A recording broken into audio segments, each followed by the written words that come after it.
반갑습니다. 우리 작은교회 또 이렇게 크리스마스 맞이해서 나와주신 여러분 참 감사드립니다. 그리고 우리 사울이도 방송으로 들어주셔서 참 감사합니다. 우리 크리스마스 오늘 마치고 6시에 홈파티를 이렇게 함께 저녁을 나누려고 합니다. 오셔서 선물과 함께 또 간단하게 또 뭐 레크레이션 겸 부루마블 겸 영화 겸 뭐 여러 가지 이렇게 하려고 합니다. 우리 12월 30일 날 우리 장성주 선교사님이 오셔서 선교보고 및 설교해 주십니다. 송구영신 예배는 12월 31일 날 11시에 드리도록 하겠습니다. 우리 2019년도 표가 아버지 품으로라고 합니다. 기대해 주시고 또 한 해 또 마무리하면서 우리가 다시 주님의 품 가운데 교제하며 들어가는 놀라운 있길 소망합니다. 우리 이 시간 이사야서 9장 1절에서부터 7절 말씀까지입니다. 이사야서 9장 1절에서부터 7절 말씀까지 우리 교독하면 우리 같이 한 목소리로 천천히 읽겠습니다. 전에 고통받던 자들에게는 흑암이 없으리로다. 옛적에는 여호와께서 스불론 땅과 납달리 땅이 멸시를 당하게 하셨더니 후에는 해변길과 요단 저쪽 이방의 갈릴리를 영화롭게 하셨느니라. 흑암에 행하던 백성이 흑빛을 보고 사망의 그늘을 향해 거주하던 자에게 빛이 비치도다. 주께서 이 나라를 장성하게 하시며 그 즐거움을 더하게 하셨으므로 추수하는 즐거움과 탈취물을 나눌 때의 즐거움같이 그들이 주 앞에서 즐거워하오니 이는 그들이 무겁게 맨 멍에와 그들이 어깨에 채찍과 그 압제자의 막대기를 주께서 꺾으시되 미디안의 날과 같이 하셨음이니이다. 어지러이 싸우는 군인들의 심과 피 묻은 갑옷이 불에 섭같이 가스라지니 이는 한 아기가 우리에게 낳고 한 아들을 우리에게 주마 배웠는데 그의 어깨에는 정사를 메었고 그의 이름은 기묘사라 모사라 전능하신 하나님이라 영존하시는 아버지라 평강의 왕이라 할 것임이라. 그 정사와 평강의 다함이 무궁하며 또 다윗의 왕좌와 그의 나라에 군림하여 그 나라를 굳게 세우고 지금 이후로 영원히 정의와 공의로 그것을 보존하실 것이라. 만군의 여호와의 열심히 이를 이루시리라. 아멘. 오늘의 말씀은 원리를 찾아라 뭐 이런 주제를 가지고 함께 말씀을 나누고자 합니다. 오늘은 우리 저번에 지금 목사님이 이렇게 하셨던 설교 맨 앞에 저도 감동받은 게 이 책을 가지고 또 베이스를 삼아서 설교를 합니다. 이렇게 말씀하셨던 게 기억이 나요. 저도 그래서 팀 켈러의 예수라는 책이 있습니다. 크리스마스에 대한 주제를 가지고 쭉 나눴던 책인데 그 책을 맨 1과 챕터 1에 나오는 내용을 가지고 그걸 베이스로 함께 큰 은혜를 나누고자 합니다. 한번 크리스마스를 맞이해서 팀 켈러의 예수라는 책 한번 사서 보시면 더 좋을 것 같습니다. 제가 어렸을 때 유행했던 책이 바로 이 원리를 찾아서입니다. 홀쭉하게 이렇게 생기고 좋아하는 영 땀반이죠. 홀쭉하게 생기고 동그란 안경을 끼고 모자를 쓰고 빨간 줄무늬 옷을 입은 원리, 또 원리와 그 좀 비슷하게 생긴 수많은 군중 속에서 찾아내는 그런 책입니다. 아마 제 또래 이상인분들은 한 번씩 다 해봤고 책으로도 아마 갖고 소장품으로 갖고 있었을 것입니다. 크리스마스는 어쩌면 아마 전 세계 사람들이 즐기는 명절과 같은 이런 날입니다. 유럽은 사실은 한 주 동안 쉬기도 하고 또 그전 한 달 전부터 정말 휘황찬란하게 이렇게 저녁을 보내기도 합니다.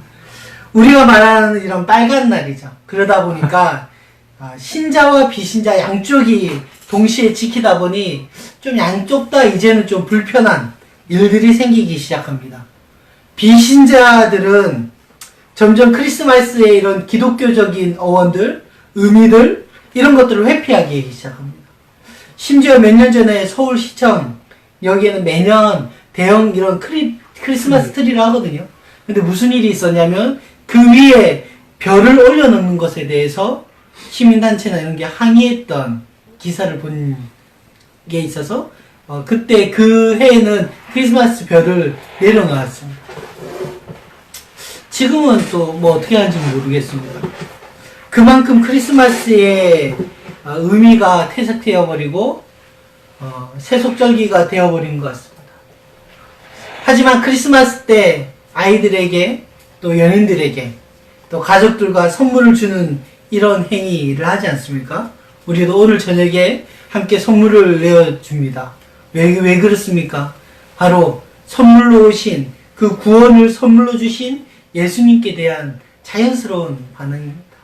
또 겨울이 오면 우리는 어려운 형편들 이웃들에게 이렇게 관심을 두는 이유도 하나님께서 상류층에게 오신 것이 아니라 말 구유에 정말로 가난한 집안에 태어났음을 보여주고 있습니다. 우주의 주님께서 인류의 가장 작고 소외된 이들과 같이 처지가 되신 것을 알려주는 모델입니다. 그리고 이제 명동, 가로수길, 부산에는 서면, 남포동 이런 데만 가면 막 마음이 이제 설레고 뭐 오색 빛깔의 찬란한 빛으로 아마 이렇게 물들입니다. 여인들은 그 불빛을 지나가면서 마음이 설레기도 하고 저희 부부도 이 크리스마스 밤에 처음 만나서 지금껏 같이 살고 있습니다. 이상하게 여름밤에는 이렇게 하지 않습니다. 꼭 크리스마스 시즌이 도래하면 어두운 밤에 찬란한 불빛을 만듭니다. 사실 이 어둠 속의 불빛을 강조하는 풍조는 기독교의 믿음에서 기원했습니다. 불빛은 단순한 장식의 차원을 넘어서 중요한 상징의 역할을 하게 됩니다. 이번 크리스마스는 이 크리스마스의 의미를 다시 찾아보듯이 잃어버렸던 예수를 다시 우리가 곰곰이 찾아보듯이 마치 원리를 찾아서처럼 유심히 관찰하고 집중해서 정말로 우리를 또한 빛으로 오신 예수님, 예수 그리스도를 찾아야 되지 않을까. 왜냐하면 세상은 어두운 곳이고 주님께서 빛이 되어주시 않으시면 우리는 결코 길을 찾거나 실제를 볼 수가 없는 사람들입니다. 마태복음도 이사야 9장 1절과 2절을 인용하면서 흑암에 앉은 백성이 큰 빛을 보았고 사망의 땅과 그늘에 앉아있는 자들에게 빛이 비추었다 라고 말하고 있습니다.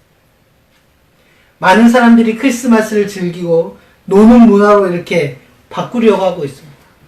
우리 도사님 말처럼 아기 예수가 태어난 날이지 너희들이 아기를 만드는 날이 아니지 않냐 할 정도로. 제 말 아니라 김재동님. 김재동 말입니까? 좀 도사님한테 들어가지고 그만큼 모텔들이 크리스마스 이브날부터 시작해서 가득가득 차서 장사의 대목을 이룹니다. 빛을 통해서 세상을 보지 않고 어둠 속에서 어둠으로 다니니까 자기의 소견에 옳은 대로 하고 싶은 대로 하면서 사는 것입니다. 이사야서 오늘 9장 바로 앞절에 8장에서 말미에는 하나님께로부터 온 빛이 우리에게 왜 필요한지를 먼저 밝혀두고 있습니다. 이 8장 19절에서부터 20절에 사람들이 하나님 대신에 신접한 사람들과 마술사들에게 묻는 장면이 나오고 그 뒤에 마지막 장이 이렇게 끝납니다. 이 땅으로 헤매며 공고하며 줄 것이라. 땅을 굽어보아도 환난과 흥한과 고통의 흑암뿐이니라. 어려움을 당하면 죽은 사람들에게 물어보는 일이 구약시대에도 널리 있었는데 우리는 사무엘서에 보면 사울 왕 이야기에도 우리가 다 알 것입니다. 이스라엘에서는 그래서 이것을 금지하였고 여전히 그러나 이사야 시대에도 하나님 대신에 신접한 사람과 마술사들에게 앞일에 대해서 묻기 시작하는 것입니다. 그런 자들은 결국 하나님을 원망하고 그들은 하늘과 땅을 쳐다보아도 보이는 것은 더 심한 흑암뿐이다 라는 것입니다. 아마 믿지 않는 자, 또 제가 듣기로는 믿는 사람들도 새해가 되면 이상하게 신년 운세를 보러 다닌다든지 뭐 이렇게 점집을 찾아다닌다든지 하는 일들이 비일비재하다고 합니다. 마음의 가책을 전혀 느끼지 않고 그런 일들을 하기 시작합니다. 왜 그렇습니까?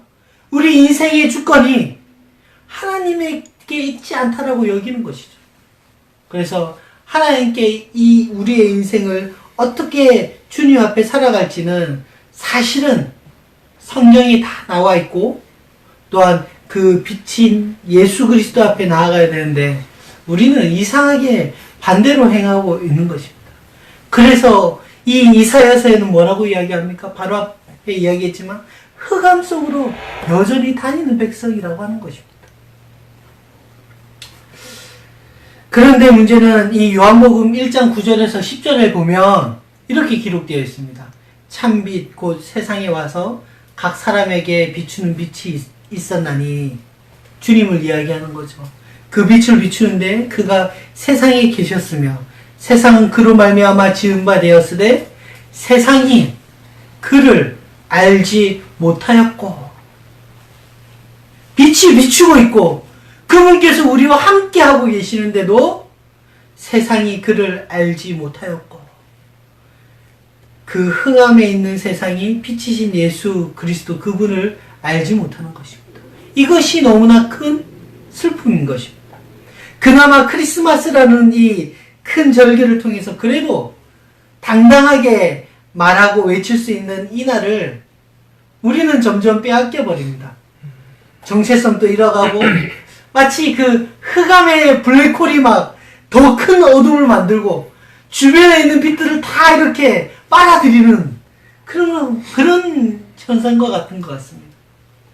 사람들은 더 많은 소란함 속에서 그 한 분을 보지 못하게 만드는 것. 찬송가 대신에 크리스마스 캐롤과 팝으로 또 불의 이웃을 돕고 세상의 평안과 평화를 기원하는 기간으로 이 절기의 의미를 이렇게 대체시켰습니다. 나홀로 집에라고 하는 영화는 크리스마스 때 빠지지 않는 TV 프로그램입니다. 뭐 저도 요새 하는지 몰랐는데 오늘 목사님께서 요즘 또 크리스마스 때 되면 이 나홀로 집에를 뜬다고 합니다. 아마 내용은 다 아실 거지. 케빈 내 가정은 아이들이 되게 많아요. 많아서 언제나 분주합니다. 그러던 중에 크리스마스 시즌을 맞이해서 가족 여행을 이렇게 가는데 너무 분주해서 그만 이 케빈을 놓고 여행을 가게 됩니다. 우리도 교회 안에서 얼마나 많이 분주합니까? 그 전에 지금은 작은 교회 와서 분주하지 않아서 문제인 것 같기도 한데 그전 교회에서 우리 아마 다 생각해 보셨지만 얼마나 분주합니까? 크리스마스 전야제를 한다고 아이들을 대동해서 무대에 세우고 준비하고 크리스마스는 칸타타를 준비하고 각기관들은 뭐 어른들은 찬양제 한다고 하면서 매년 똑같이 크리스마스를 보냅니다. 마치 그것을 안 하면 큰일 나는 것처럼 생각합니다. 혹시 우리의 성탄절은 우리의 크리스마스는 아기 예수가 그 자리에 계십니까? 우리끼리 너무 분주해서 깜빡해가지고 우리끼리 떠나는 그런 케빈을 놓고 온 이 영화처럼 혹시 우리는 한 아이를 놓고 오는 것 아닙니까? 이사야는 이 아이에 대해서 5가지 호칭을 붙입니다. 기묘자, 모사, 전능하신 하나님, 영존하신 아버지, 평강의 왕이라고 하는 이 5가지를 그 아이 앞에 붙여버립니다. 이 칭호는 놀랍게도 사실은 하나님께만 붙이는 칭호입니다. 예수님의 성육신은 단지 우리가 메리 크리스마스 이렇게 인사하는 것으로 다 담아낼 수 없는 것입니다. 그분은 전능하신 하나님이시고 영존하시는 창조주이십니다. 크리스마스는 우리가 놀라서 말을 잇게 만들고 하나님만 바라보게 만들고 경의와 사랑과 이 찬송이 막 터져나오는 그런 마땅한 날입니다. 그분은 기묘자. 기묘자의 뜻은 놀랍고 아름다운 한없이 낮고 낮은 곳으로 오셨다라는 뜻입니다. 단지 아버지의 그 사랑과 순종 때문에 우리와 같은 처지가 되셨고 십자가를 져서 우리를 구원하시는 분이십니다. 그렇게 그분은 우리의 모사, 즉 카운셀러가 되어주시는 것입니다. 영국의 수필가이자 소설가인 이 도로시 세이어즈는 이렇게 이야기합니다. 성육신이 난 어떤 이유로든 하나님이 우리를 넘어지도록, 고생하도록, 슬픔과 죽음을 당하도록 그냥 두시기로 작정하셨다는 뜻이다. 단 그분 자신도 정직하게, 용감하게 똑같은 삶을 감수하셨다. 그분은 자신이 당하지 않으신 일이라면 그 무엇도 인간에게 요구하지 않으신다.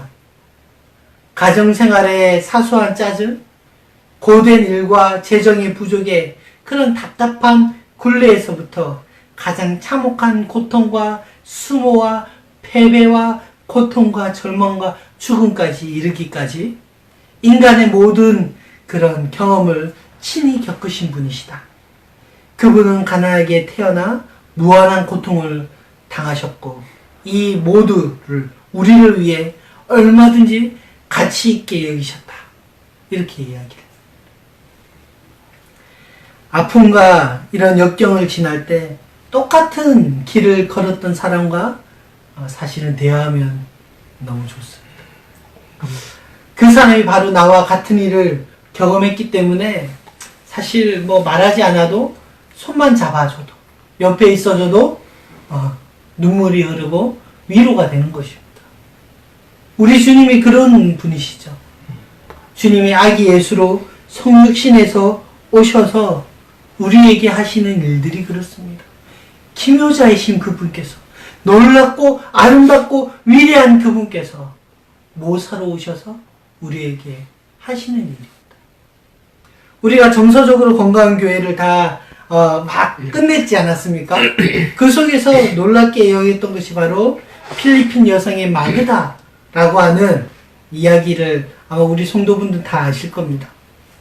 어린 시절 필리핀에서 2차 세계대전을 겪었고 22살 돼서 결혼해서 9자녀를 낳았습니다. 그리고 그 아이를 더 잘 키우기 위해서 미국에 이제 와서 더 잘 키우려고 미국에 왔는데 10년이 지나서야 아이들을 미국으로 이렇게 데려올 수 있었습니다. 그리고 나서 얼마나 이렇게 기쁘게 잘 살면 얼마나 좋습니까? 그런데 미국에 와서부터 자녀들이 차례차례 사고로 죽기 시작합니다. 그 아픔의 시간들이 지난 후에 교회 안에서 사랑하는 사람을 떠내보낸 사람들을 이 마그다라는 이 여성이 위로하기 시작합니다. 사실 뭐 위로하고 싶어서 위로했겠습니까? 그녀의 사정을 다 아는 그 사람들, 교인들이 그냥 어떠한 일을 당했을 때 그녀가 옆에 있는 것만으로도 사실 위로가 되는 것이죠. 우리가 크리스마스를 통해서 주님을 찾을 때 참된 위로를 받게 되는 것입니다. 그분의 성육신 사건을 통해서 또한 다시 오실 그 심판날을 기대하면서 그 흑암의 땅에서, 그 깜깜한 어둠의 땅에서 하나님의 말씀을 붙들려 사는 사람들은 그 아기 예수, 우리가 찾고 고대하는 그 아기 예수로 인해서 위로를 받습니다. 그 빛으로 인해서 우리는 참된 안식과 위로와 길을 인도하는 것입니다. 크리스마스는 위로를 받는 날이고 또한 크리스마스는 선물을 받는 날입니다. 사실 선물을 받을 때는 기대감을 좀 내려놓아야 됩니다. 예를 들어서 나는 아이폰을 받고 싶은데 정작 뜯어보니 목도리가 있다 이러면 이제 실망이 막 되는 것이죠. 우리가 선물을 주고 받고 하는 그 선물 자체를 이해하고 누리려면 그냥 그 선물 자체로 즐거워야 합니다. 선물을 판단하기 시작하면 그 선물을 준 사람의 마음을 이해할 수가 없습니다. 조 목사님이 예전에 담임 목사님한테 설교에 관한 책을 이렇게 줬답니다. 근데 그 목사님은 자신이 설교를 못해서 준 거냐고 막 화를 내었다고 저는 이야기를 들었습니다. 우리도 마찬가지입니다. 크리스마스는 예수 그리스도라는 구원의 선물을 받는 날입니다.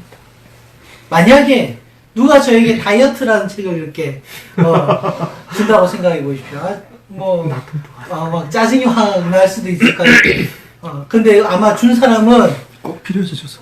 꼭 필요해서 건강을 위해서 목사님 더 이상 살이 찌면 안 됩니다. 그 최근에도 제 친구가 50세 때 돌아가신 분의 그 장례식을 다녀왔는데 그러고 나서 저한테 전화 왔어요. 성민아, 우리 살 좀 빼자. 그 친구도 배가 이렇게 나왔는데 우리랑 막 같이 같이 우리 살 좀 빼자. 50대인데도 벌써 병에 걸려 죽더라. 이런 이야기를 제가 통화를 했었는데 만약에 저한테 그런 책을 준 다른 사람도 마찬가지겠죠.